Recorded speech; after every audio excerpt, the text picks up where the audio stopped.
Hello my guys, ഇന്ന് നമ്മള് അടുക്കളത്തോട്ടത്തിൽ എന്തൊക്കെയല്ലത് എങ്ങനെയാണ് ഇത് വെച്ച് പിടിപ്പിച്ചത് എന്നൊക്കെ അറിയണം കേട്ടോ. ഇത് നമ്മള് പൂളിയാണ് കുഴിച്ചിട്ടത്. ഇതൊരു ചാക്കിലാണ്. അതിനോടൊപ്പം തന്നെ നമ്മള് മത്തന് വെച്ചിട്ടുണ്ട്. മത്തൻ പടന്നിങ്ങനെ പന്തലിച്ച് കയറുന്നുണ്ട്.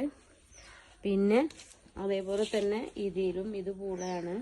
ഇതില് നമ്മള് മത്തനൊക്കെ വെച്ച് ഇതുപോലെ കൂടെ കയറ്റുന്നുണ്ട്. അതില് നമ്മള് ചേമ്പ് വെച്ച് പിടിപ്പിച്ചിട്ടുണ്ട് കേട്ടോ. അതേപോലെ നമ്മള് വൈതന പൂക്കൾ വന്നു തുടങ്ങി കണ്ടോ, നല്ല ഗുട്ടൻസ് ആയിട്ട് നിക്കണ.